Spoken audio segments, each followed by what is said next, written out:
I want to take some time here because it wasn't where I was planning to go, but I just can't allow my colleagues on the other side to just spew 100% mistruths constantly and then play into the fear of the American people. And I'm just going to start first of all with our national security issues. National security issue one is our national debt, and our national debt is now costing us more to just pay interest than we spend on our military. That's a huge national security risk. And so at what point do we start making cuts? And people want to start talking about cutting 5,400 jobs out of the DOD as a whole when they have 950,000 employees, and we're talking about less than 0.5% of the workforce.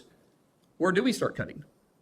We're spending trillions of dollars with agencies that are not unfunded, and you're going to tell me we don't have the ability to cut some employees when underneath the Biden administration it was bloated and there's not room to cut? When a company is going underwater, you do have to take a look at the workforce.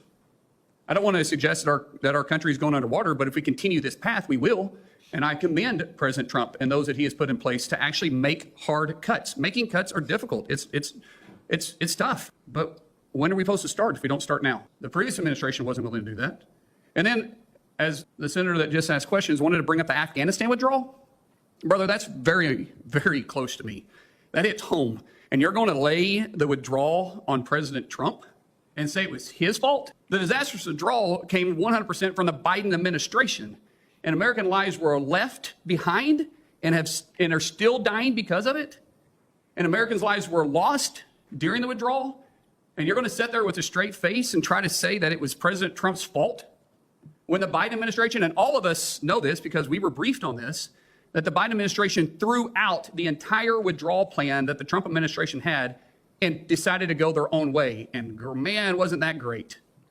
And then we're going to start talking about President Trump not calling a bully out like Putin. Do we forget what happened in 2017 when Trump 100% told Russia to stay out of Syria, not to be involved, especially with the bombing of Assad's own people?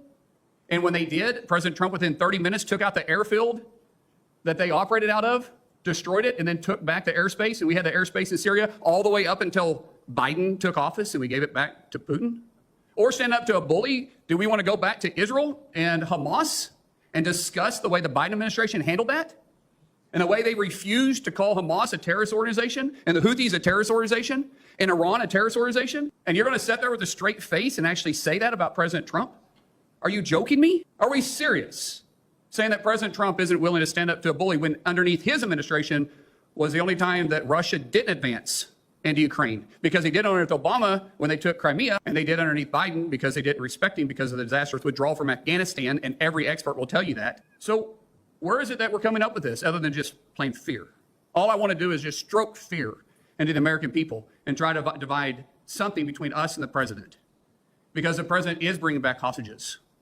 He also brought back a hostage that Biden left behind, and he didn't give up one thing to Russia, including a guy that was highly, highly considered a threat to the world. What was his name? Anybody? What was his nickname? No, not Soleimani. Dr. Death that we decided to trade for. And I'm sure you guys thought that was a good trade. Guys, give me a break. We're trying to advance America's agenda and do what's best for this country, and the American people agree with the direction we're going.